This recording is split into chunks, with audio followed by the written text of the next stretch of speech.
I got some messages. Wait a second, people. Okay, okay. So let's continue with this.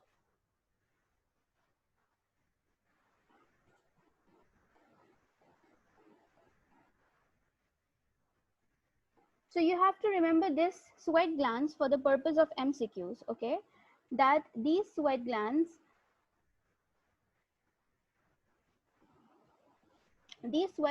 are they receive this neurotransmitter acetylcholine, okay? But Oommen होता है से कि they find that this parasympathetic has the neurotransmitter acetylcholine only, but there is an exception to sympathetic nervous system along with sweat glands. You will not see epinephrine or norepinephrine in this case.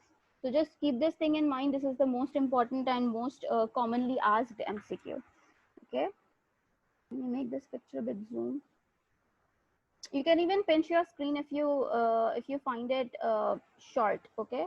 So you can pinch your screen on your laptop, on your phone, if you're using it. Okay. Now, one more thing, you know, First Aid is a book which has all kind of high yield points and stuff already in it, but we just have to focus on every word what they say to get the most of it. You can't ignore a line in this from this book because this is extremely high yield stuff. Now you see this parasympathetic, they have written this, we have a pre nerve and we have a post nerve, and this is a ganglion. Okay, so we called it preganglionic neuron and a post-ganglionic neuron. But you see, in the parasympathetic, this preganglionic neuron is long and the post-ganglionic neuron is short, whereas in the sympathetic you have this preganglionic short and post-ganglionic long. Now I will take you to a diagram from another portion. If I think, yes, this one. Okay, and before even that, I will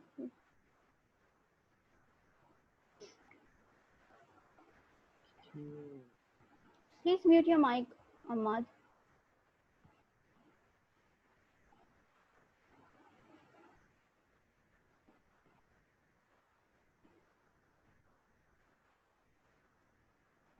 Please mute your mic, please, people. Okay,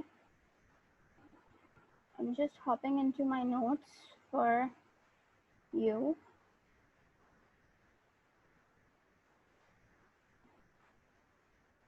Can we wait in a few seconds?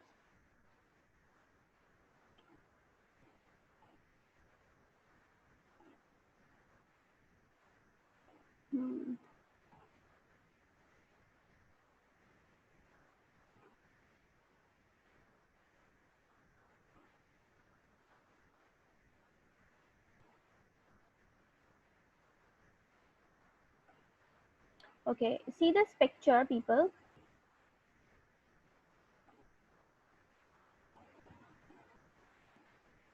From this picture, it will be really easy for you to grab this concept. It will also help you in physiology and even anatomy. Okay, so you see this, we have a set of cranial nerves. Whenever we talk about parasympathetic nervous system, we have this craniosacral segments. Okay, so yesterday when I was taking the class for neurophysiology, I told you people about the craniosacral segments for the parasympathetic and the lumbosacral segments for the thoracolumbar segments for the sympathetic. So here you can see this, that this is the cranial nerve number 3, 7, 9 and 10. Okay, all these four nerves, okay, these blue color lines which you are seeing in this picture, they are the parasympathetic supply. Okay, and all these red color ones are the sympathetic. So just first of all gain the concept of this picture, that these blue color lines are the parasympathetic and the one dotted All the blue color one dotted are the postganglionic fibers of this parasympathetic nervous system. Okay, and the ones that are not dotted, that are straight proper lines, they are the preganglionic fibers. So these little circles which you see over here, they are the ganglions. So now you get one concept from this, that the ganglions of the parasympathetic nervous system are very close to the effector organs. So this is one point which you need to remember for the purpose of MCQs, and make this concept clear, that these ganglions are closer to the effector organs. That is why we say that the preganglionic fibers of the parasympathetic nervous system are long than the sympathetic one. Okay. Similarly, when I'll take you to this sympathetic part, you see this yellow colored thing are a set of ganglions which are present outside the central nervous system. Okay, in the central nervous system, we have brain and spinal cord, but there are always a set of neurons that are outside the central nervous system. I have another picture of it. Yes, this one. Now you see this little ganglion over here. Okay, this is the blue color sensory fiber, and this is the red color motor fiber, and then they're uniting to form here a sensory ganglion. Okay, so this ganglion is outside the central nervous system. It is not within this spinal cord, it is not present within the brain. So that is why, and this is like one, it's a whole chain of it. Okay, so this, in the above picture, this is the chain of autonomic ganglions, and they are present near to the spinal cord, to the spinal segments. Okay, so the even these ganglions, and even these ganglions which are like named according to their effector organs. Okay, we all have studied like listen actually about the celiac ganglion and superior mesenteric, inferior mesenteric of the GI. Okay, so all these ganglions are not nearer to their effector organs, they are nearer to the spinal segments and to the autonomic ganglions. That is why the preganglionic fibers of the sympathetic nervous system are short, and the postganglionic fibers of the sympathetic nervous system are long. These red color dotted ones are the long fibers of the sympathetic nervous system. Are you getting my point? So this is one concept which is given in your first aid book, which you have to gain from this picture, that parasympathetic, we have this long fiber, the preganglionic one, and the postganglionic one is a short one. Similarly, in sympathetic, we have this short preganglionic fiber and a long postganglionic fiber. Okay, so these are the two MCQ points. Then number third thing. Okay, focus on these lines which they have written, that pelvic splanchnic nerves and cranial nerves 3, 7, 9, and 10 are part of the parasympathetic nervous system. Now write down in your book or in your notes the root value of these pelvic splanchnic nerves. Okay, they are S2, S3, and S4. Okay, S2, S3, and S4, these are the pelvic splanchnic nerves. This will help you even in learning the innervation of GI anatomy. When you will be studying GI anatomy, you will be seeing these root values S2, S3, S4. Okay, in the parasympathetic supply innervation. Okay, and cranial nerves 3, 7, 9, 10. Now you know why we say that the parasympathetic innervation is craniosacral, because these are cranial nerves. Okay, and these are sacral ones. So in this picture which I've showed you, not this,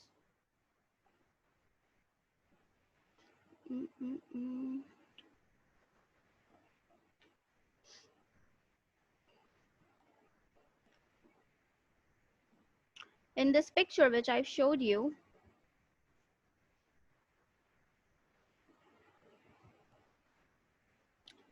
You see this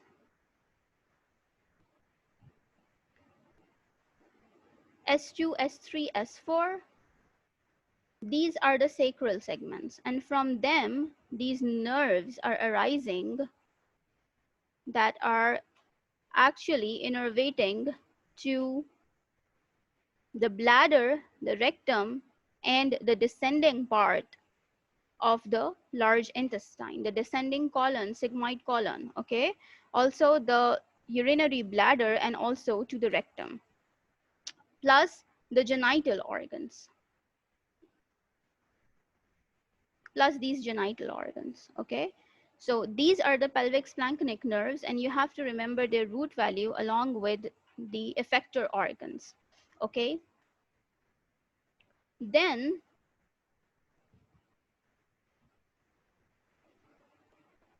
so write it down in your books that parasympathetic supply has this craniosacral segments, and the sympathetic supply has the thoracolumbar segments, okay?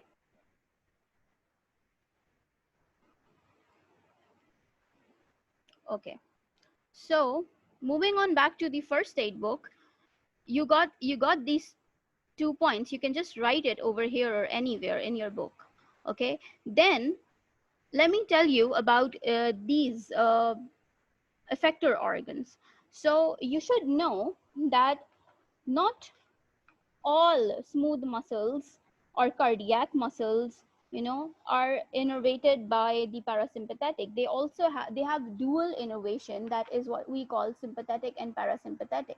But you should know which parts of the cardiac muscles receive the parasympathetic innervation, okay? So you can write it also that the atria cells, the muscles of the atria, the SA node and the AV node, they have the parasympathetic innervation, okay, along with the sympathetic innervation.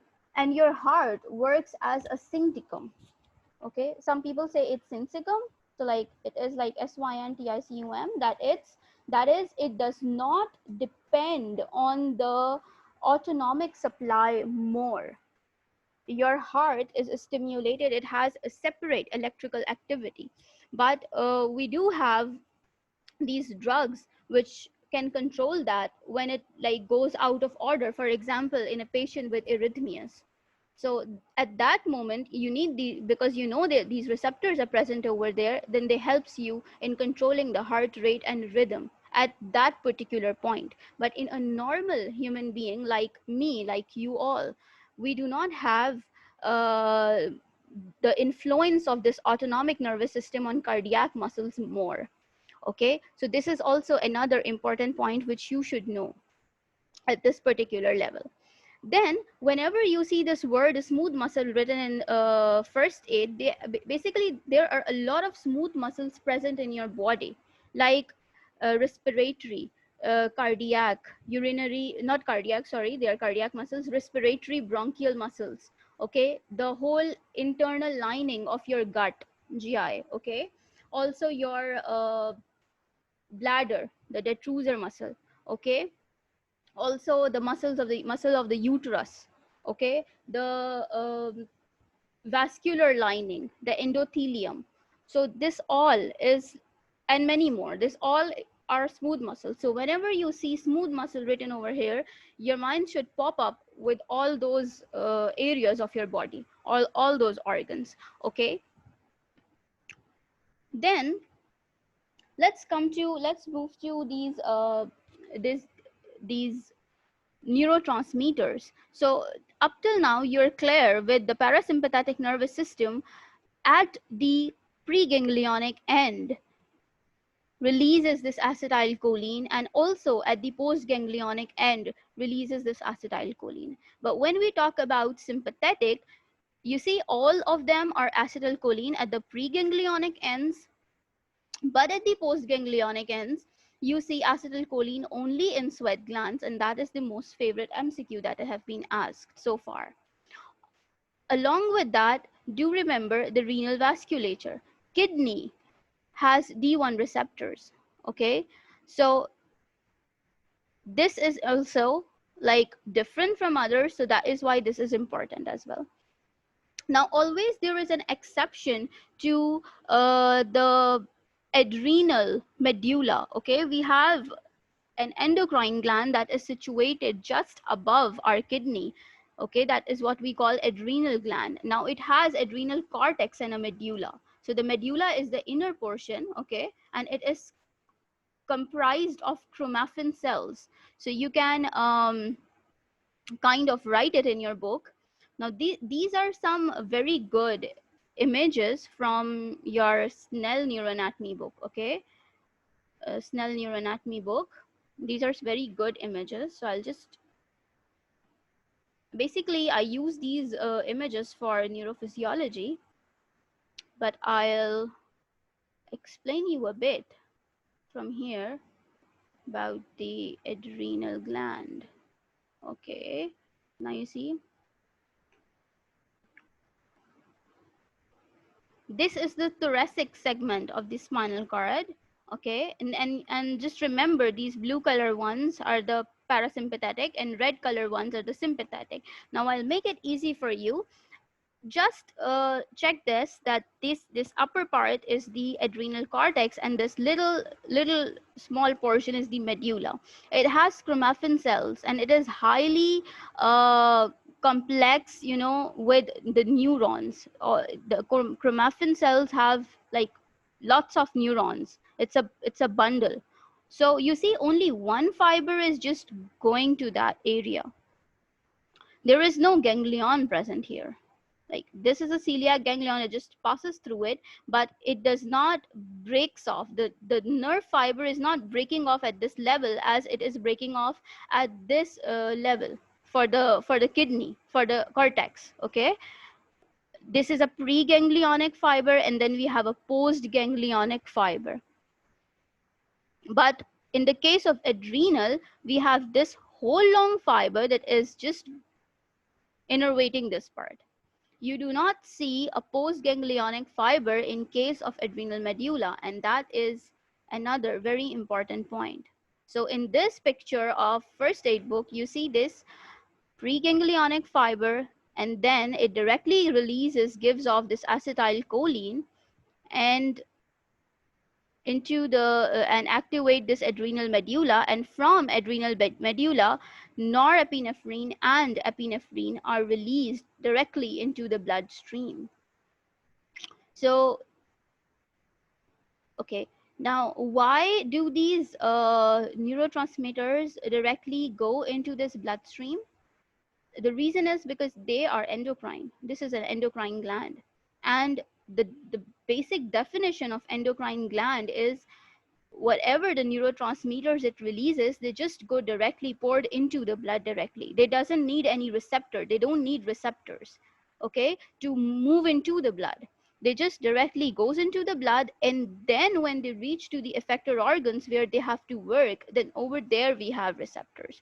So this is another point which you need to remember regarding the adrenal medulla. I have not sent you these pictures. I will send you this link to this PDF in the group.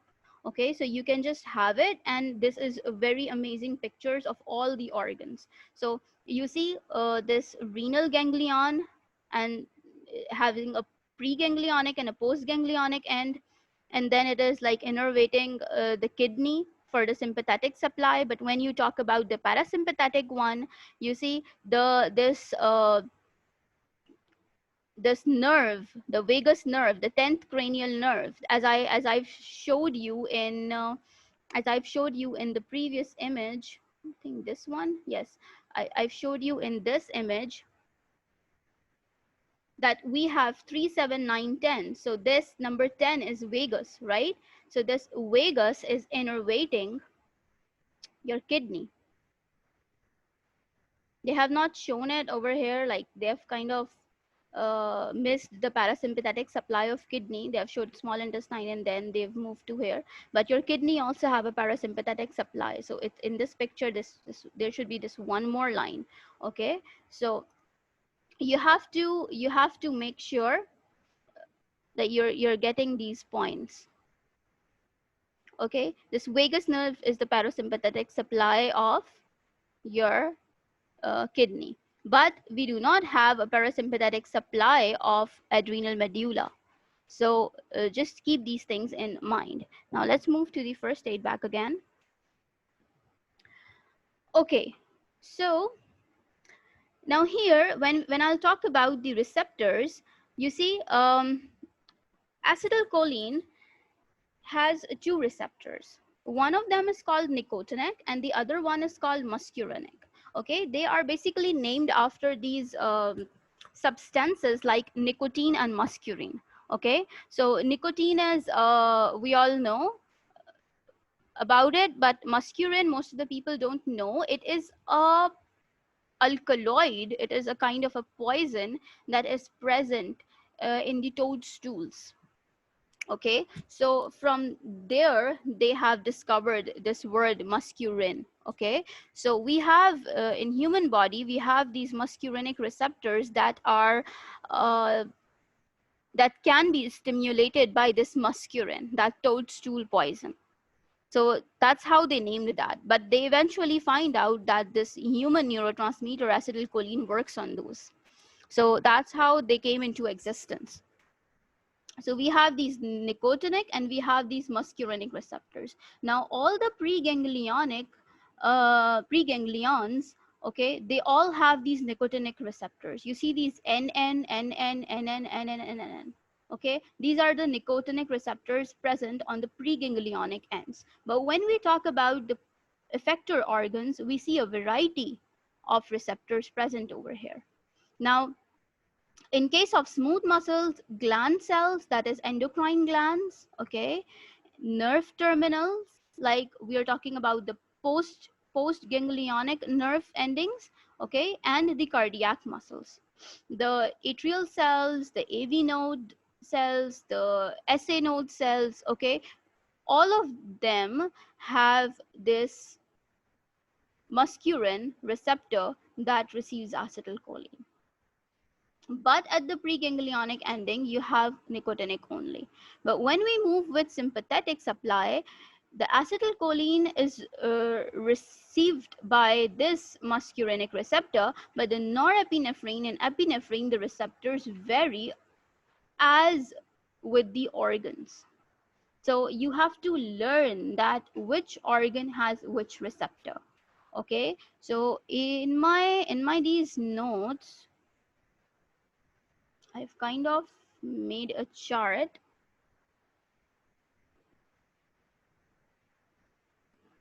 If it will be easy for you.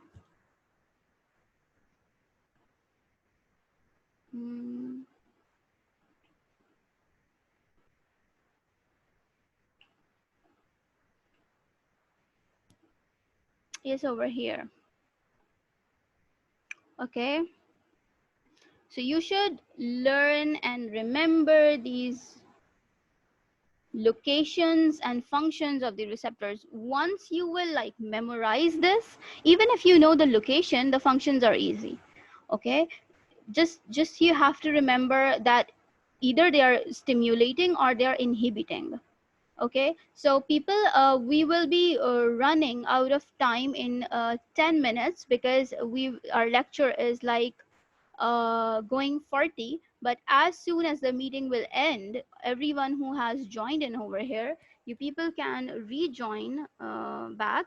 Okay, and for you I will just post that link once more in the group so that you may again join and we will continue our lecture for the next more minutes. I want to like cover this section of receptors and its functions. Okay, so that in the next lecture we may move to the drugs directly. So I hope you all are okay with it. Now these are some of the things which we have to face. Okay, now we have these alpha 1, alpha 2, beta 1 and beta 2. Okay, not all of them receive epinephrine, norepinephrine. You see, In the case of smooth muscles, nerve terminals, and cardiac muscles, okay, cardiac muscles, but I'm talking about this atria, AV, and SA node cells, okay? We have these receptors. But when I go at this level, and when this neurotransmitter is released from the adrenal medulla, epinephrine, norepinephrine, they have effect on the myocardium, okay? And at that particular level, norepinephrine receives, the receptors that is receiving norepinephrine are alpha 1, alpha 2, and beta 1. But in case of epi, we have all four. Okay, here we do not have beta 2, but here we have beta 2 as well. So this is also, as in exams, this is also your MCQ, that the neurotransmitter that is coming directly from the blood and reaching these cardiac muscles and blood vessels, what are the receptors that are receiving norepi and epi? So you have an exception of beta 2. In case of norepi, you do not have it. So remember this particular set also for the purpose of your exams. Okay, so let's see what are these organs which are receiving these which are having these receptors. So what are the what is the location of alpha 1? It is present in the vascular smooth muscles of skin. So what will it do when it is present in skin? You you know, this epi and norepi is released in the sympathetic activation. So when your body is in fight or flight, just whenever your mind goes with epi norepi, just take your mind to fight and flight. You saw something and you're just fear, okay, or you're in hurry, or you're angry, or you're in a rush. So your body just goes off with sweating, okay, your blood pressure raises. So when I'm talking about skin and I'm talking about these vascular smooth muscles, how your blood pressure increased? Your blood exerts pressure on the walls of your arteries that causes vasoconstriction. And because of that, our peripheral resistance, that is the resistance of these vessel walls, okay, increased, and that raises your blood pressure. So this is a very simple mechanism to understand how our blood pressure is raised, okay, in very easier way. So the effect of alpha 1 on the vascular smooth muscles of skin have these functions. So the drugs epinephrine, norepinephrine, and all the adrenergic agonists do these things. So if you know the functions of these receptors, you just have to remember which drug has the effect on which organ. Even if you'll remember the name of organ, you will know that what's the function is. Okay, so that's the case. When we're talking about these splanchnic regions, okay, now what are these splanchnic? As I told you, pelvic splanchnic nerves, from that word I'm just correlating, okay, but those were parasympathetic. Splanchnic word is used for GI, okay, so these are GI circular, so the circular muscles, you know, in your stomach you have three kind of muscles present. We have circular, longitudinal, and transverse.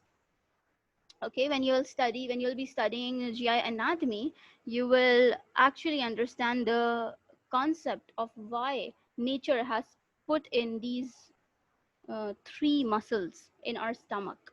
Okay, and also the intestine, we have the circular and longitudinal too. So the splanchnic regions, the GI circular muscles activity is increased because of this alpha 1, because of the epinephrine and norepi effect on alpha 1. Okay, similarly, when we talk about eye, the iris of eye, okay, we have radial muscles in the iris. So these radial muscles constrict, making ciliary muscles relax. Okay, now let me show you by drawing this thing. Just for example, now it's not so good, but kind of understand it. These, for example, okay, this is the iris, okay, and we have a set of muscles present at the sides also, okay.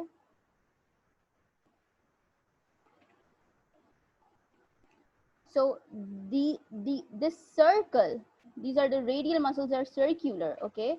The effect of these radial muscles is like they are constricting this iris, but the ciliary muscles which are present the sides, they kind of relax, okay, and they like goes backwards. So what it helps, that the pupil which is present over here, okay, it dilates, okay.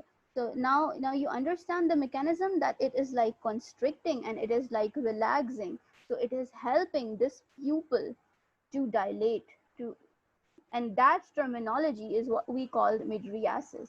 So in MCQs, they do not usually use pupil dilatation, they use the word mydriasis. And you should know the mechanism of this, okay? Not both of them constrict. Only the receptors are present on iris. They are not present on pupil. So this is a concept where people make mistakes, that they think that the pupil is dilating, so pupil has alpha 1, but pupil do not have alpha 1. Iris has alpha 1, and the radial muscles constrict, making ciliary muscles relax. Okay. Then the third thing is the bladder sphincters. Now this is a very important concept to grab, that you have this detrusor muscle, okay, and then you have the sphincter of the bladder. So alpha 1, the epinephrine, is basically constricting this sphincter, so you can't urinate. Why do you have an urge of urination? Not because of this sphincter. This sphincter is just a control.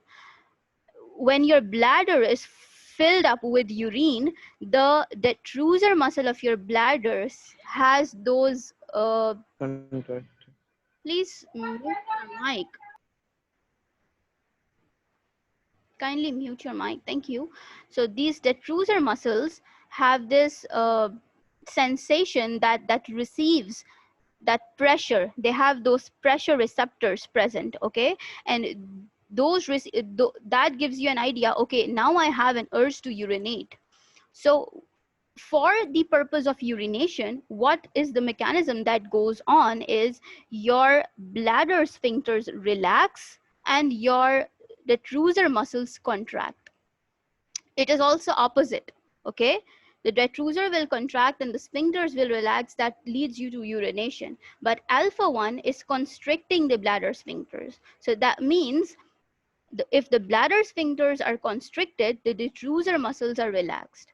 And that will help you with the uh, no urination mechanism, okay? So the overall function of this alpha 1 is constriction and contraction. So you have to kind of grab this, that alpha 1 is kind of stimulatory, okay?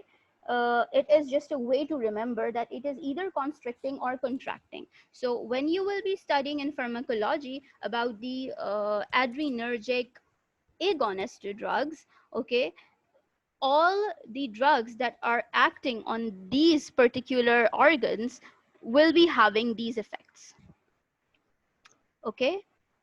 I guess we have less than 1 minute, and as soon as this recording will end, I will again start the lecture, okay.